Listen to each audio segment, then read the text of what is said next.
So yeah, I've only really reviewed Sonic games so far, and that's weird because I play a lot of good games that I enjoy, but like, none of them are Sonic. You should keep that in the video. You know, I do play games that aren't Sonic, and I do play games that I don't hate. You know, you'd be surprised about that. I kind of seem like the guy who's like, this game looks like f***ing shit. I'm going to slurp on its testicles.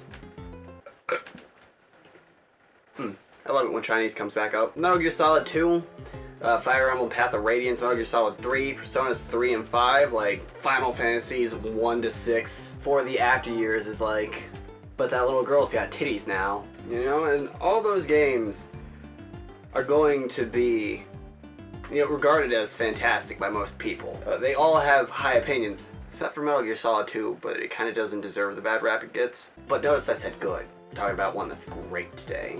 Enter Parasite Eve. Let's do a quick overview. This is Square's description. A cinematic RPG. One of them is a police officer. The other is possessed by an ancient evil threatening all life. A little bit of escalation there. On Earth. The horrifying bond between them will continue until something dies. That doesn't make full sense in my opinion. A chilling adventure that comes from the creator that could only come from the creators of Final Fantasy VII. That's wrong. Hironobu Sakaguchi did not work on Final Fantasy VII. An epic sci-fi tale told through stunning 3D rendered sequences. And you know what? That is true. The FMV in this game is fantastic. Final Fantasy VIII came out the same year, and that game looks like trash. Play Parasite Eve. Customized weapons, armor, and character abilities, and it includes a 1998 collector's disc with previews of the upcoming, oh look at that, Final Fantasy VIII. Now the origins of this game is that Square was like, we need something that's not Final Fantasy or Chrono Trigger, and Capcom was like, Resident Evil's still pretty f***ing cool. So Hironobu Sakaguchi and some people from Capcom, Tetsuya Nomura and Toshi Takeda, I think was his name. I'm not gonna f***ing look it up again, whatever. We're all like, let's do the scissor! And we got Parasite Eve, which is basically the gameplay of Resident Evil to a degree, with certain themes being carried over. The gameplay of Final Fantasy to a degree. And some of the themes of Final Fantasy. Set in the modern day, back in 1998/7, I guess. The 90s. And so in concept, this game is actually very similar to Tokyo Mirage Sessions # Fire Emblem, full title of the game. Don't yell at me. You might wonder why your Bermuda Triangle is a thing. You might also wonder why this game is relevant. Tokyo Mirage Sessions is, in essence, Fire Emblem and Persona. And I say in essence because we all know that's a f***ing lie.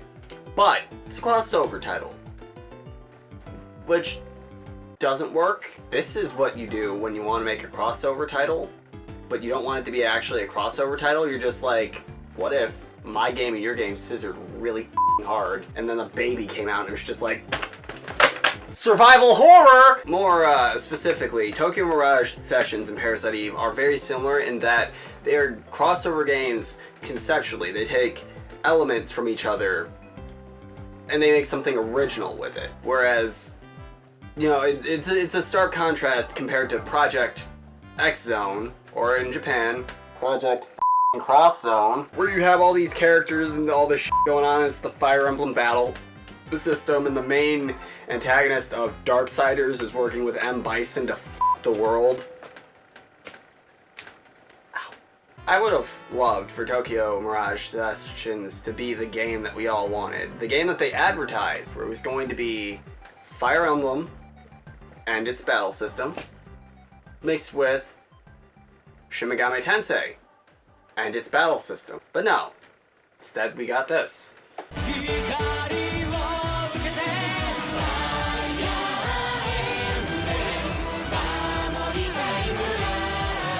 Not saying anything else on it. Just honestly, look it up. It'll be just enough to make you kick the chair out from under yourself. this is a bit of a momentous thing in terms of content from Square, as Parasite Eve is the first M-rated game from Square on the PlayStation. Or I think actually the first M-rated Square game like in general. And believe me, some of the stuff that happens in this game definitely earns that M rating, and they wear it with f***ing pride.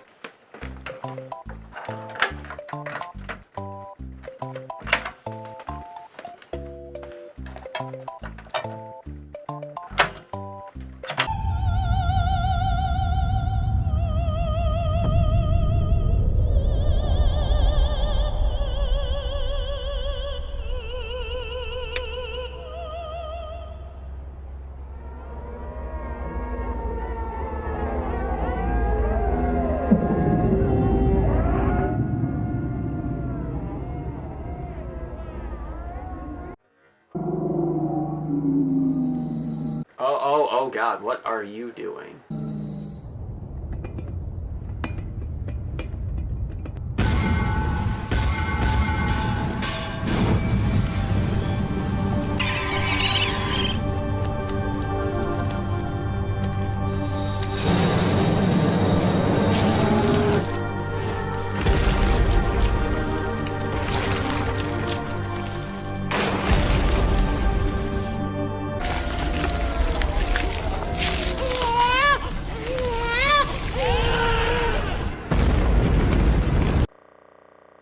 Parasite Eve is a spiritual sequel to a book that came out of the same name in 1995 that this sort of doesn't do anything for the story of the book. It doesn't really continue it. I mean, it does, but it doesn't. It drops a lot of the overall themes. There's less focus on mitochondria, but overall, the idea is you like this f***ing book that's never coming out in English. Here's a f***ing game that follows it. If you read the book, you kind of know what's going on, and you'll get some cool shit out of it. And if not, here's a cool new horror game. We like quad titties. In my opinion, an important note about Parasite Eve is that it was so successful that it got 2 sequels. The first one coming out a year after, if you might guess, Parasite Eve 2. Wow. And The Third Birthday. Parasite Eve 2 is as good, if not better, as the first game. It picks up almost immediately after, and shit's already hit the fan. The world is ending, and everything is going down. Mitochondria are on the f***ing loose. And then there's the third game, Third Birthday. This happened during the big Square boom of like, the PSP is out, and there's nothing on it that is of worth. We're just gonna out like every IP we have, and something's going on there. Then they put like every Square game ever released, minus the PS2 titles, on the virtual console, and then they were like, okay, that's good, but what if we made spin-offs and sequels to everything? Enter Final Fantasy Agito, the one that they remastered on the PS4 that came out with the demo for Final Fantasy 15 that everybody hated. I don't remember what it was called. He's not gonna look it up. Whatever. And The Third Birthday. All these Square games, by the way, on the Vita, not the Vita, the PSP, were produced by the same guy. Directed by, like, almost the same guy, almost entirely. And, you know, just another note, same guy who did Final Fantasy 15. Not saying there's a pattern, I'm just saying, look at the Final Fantasy games on the PSP, look at The Third Birthday. Final Fantasy 15 being mildly disappointing is not surprising. The Third Birthday was supposed to be a reboot of the Parasite Eve franchise. I say supposed to be because it did more damage than it actually did good. The premise is that Aya, after her wedding getting shot up, is working for the government and jumping throughout time to stop this parasitic life form that's just destroying the world with like tremors and monsters and shit. And you basically jump into soldiers' bodies and take over them and just kind of go through saving the day. Actually, it almost plays a lot like Geist, but Geist, when your soldier died, you kind of just like moved on. In The Third Birthday, when your soldier dies, you get like this whole like date of death, blah, blah, blah, blah, blah. No one f***ing cares about this guy. You might as well just jump into the next body and go. It keeps a lot of the same narrative beats. Like, Aya doesn't know much about the thing, and then she finds out she's important to the thing, she's got a connection with the thing, and there's a twist, and it's retarded, and we're not going over it. Now, Parasite Eve and its sequel were completely unique in terms of gameplay, though now, when you think about it, kind of not so much. I say kind of because there's games that play similar to the idea, but not really. And I mean those games that Bandai Namco kind of shits out, they have stuck in a corner, the offshoots like the Disgaea games, I can't remember what they're actually called. And the Hyperdimension Neptunia games kind of play similar to it. The Third Birthday shifted completely away from this into an action game where you're basically jumping from body to body, running and gunning and rocket launching through just hundreds and hundreds of mutants.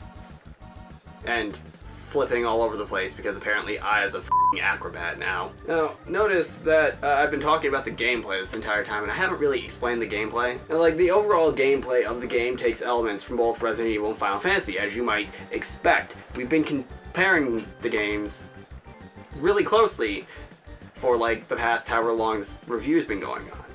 It is a series of flat backgrounds that you walk on and interact with, you know, the 3D objects on them, like Final Fantasy and, to a degree, Resident Evil 1 and 2, and kind of 3. When you walk around, there are random events, combat and stuff that happens that interrupt.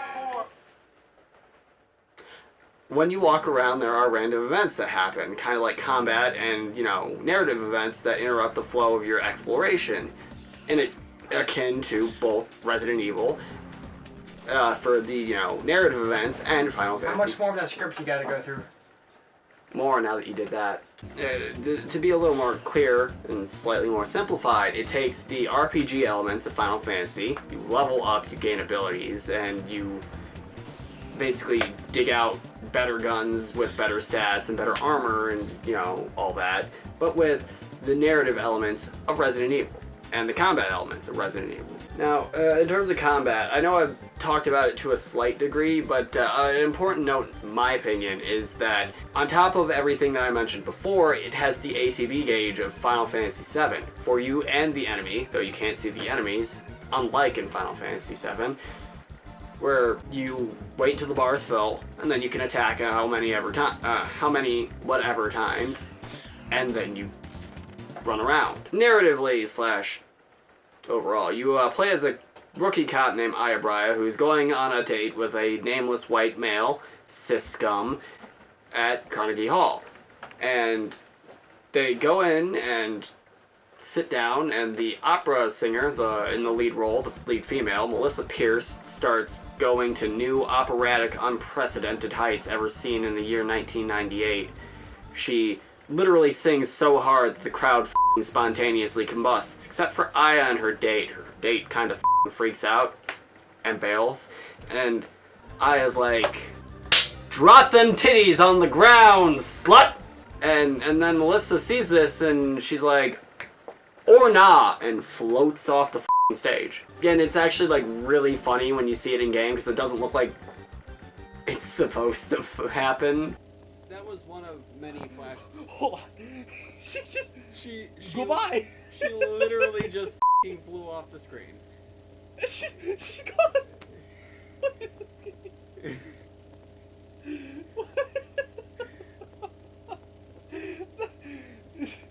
I'm sorry, but that was so peanut. Later cutscenes and interactions with her confirm that she's actually floating, and that was just a really bad event. Is this a feminist game?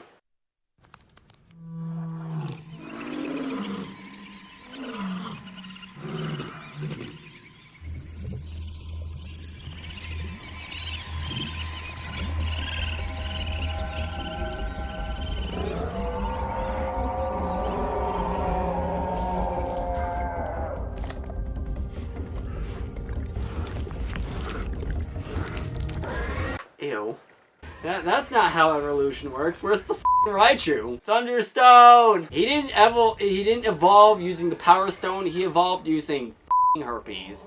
A genuine complaint would be, why is there no voice acting in this? Even in the cutscenes in the FMV, actually thinking about it, there's like none.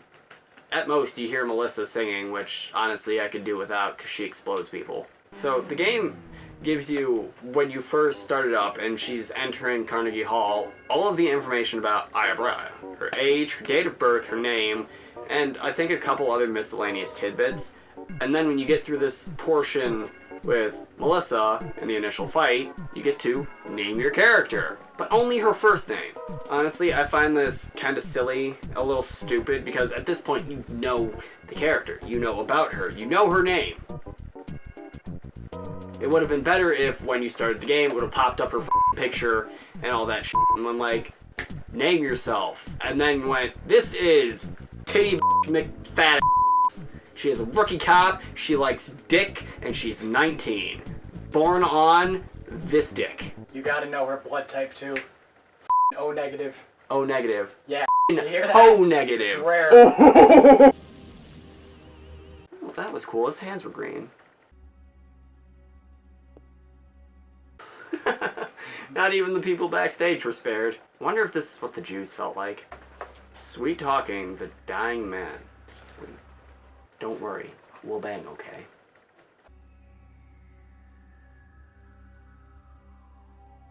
Even the f***ing jester made it out. Like, this nigga is wearing bright green, and he's just like, how did the ho there? All my friends are dead. Why don't I heal when I level up? They do that in Final Fantasy. Nigga. Parasite Energy is abbreviated as PE. Roll credits! As you progress through the game, you find out that Aya has the same conditions that Melissa has. Basically, their mitochondria is going way the f*** out of whack. For Melissa, it allows her to make people spontaneously combust by singing terribly. And Aya manifests in multiple different ways, like being able to scan enemies to see their health and abilities, or healing yourself, or buffing yourself, or debuffing the enemy later on in the game. You know, things like that. See, that's this way's game is saying you're a Jedi, because the enemy gets all the good shit, like force lightning and force choke and force rape that baby, and you're just stuck going, force push, ew. Push that shit away from me. And turn. Push and turn. Push and turn. Yeah, so these abilities are labeled as Parasite Energy, PE, roll credits, where honestly, like, the best analog I can think of off the top of my head is like the magics in Final Fantasy, or the PSI energy, Psi energy. I'm gonna go with Psi energy. You can Gangnam into your dad's bank account because he doesn't love you, Ness. But it's not gonna bring your dad back. Of Earthbound. If you don't want important spoilers, you can either leave and go hang yourself, or you can wait, and Noah will hopefully put a time in the description or as an analytic on the video that will say, hey, review score. But if not, and you're good, prepare to hear some shit. You learn that Aya was born to her mother named Mariko? M-A-R-I-K-O? Yes. Mariko, along with her twin sister Maya. Maya and Aya.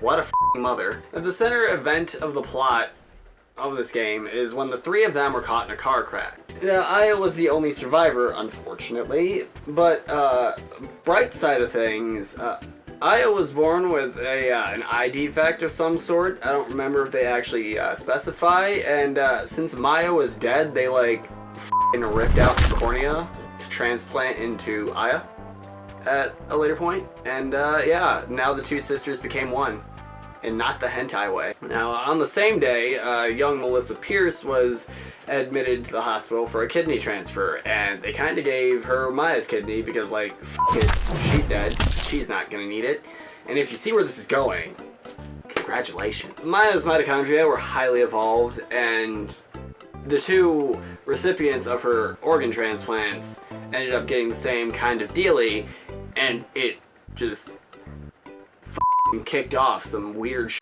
later on in life. Key point is when Melissa was performing in the opera after being really sick for weeks and having terrible migraines and fevers and shit, and was like, no, we're gonna perform anyway, and her mitochondria are like, you like explosions, kid, because the game's starting. You ever had pop rocks, nigga? I think I've said enough about the plot to give you the gist of what it's about and also to get you interested. So honestly, if you're not interested in this game at this point, play it. And if you don't like it after you've played it and you're not interested in the story, kill yourself, because we don't want you here. Your rapture ticket ain't getting punched. Now, genuine final thoughts, this game is fantastic. If you can put up with the graphics of 1998 Square Enix, but better than Final Fantasy VIII for some reason, it's on par with Final Fantasy IX, which just got an HD remake. Nigga, what the f***? Where's my Parasite Eve HD shit? Nigga, f*** you.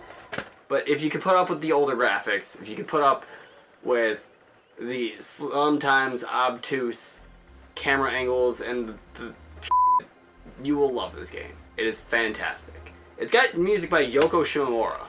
That's Kingdom Hearts. Notice I said her, not Tatsuya Nomura. F*** him for writing Kingdom Hearts. This is the first 10 out of 10. Suck me off! Why is ProZD rating lollies that people sent him on Twitter? Because people sent them on Twitter. Wait, no. Wait. Is it waifus or lollies? It's both. Now, you might notice that because, you know, like, assuming that you're a valuable customer here at Status Gear, you've watched the other reviews, that this one was like an actual review. F*** you, I like this game. This is just how it's gonna be.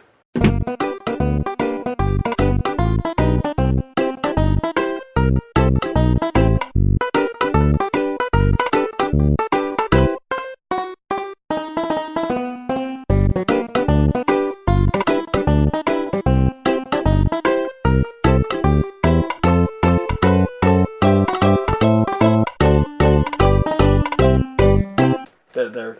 Work with that. Is it going? It's been going. It's been going. Line?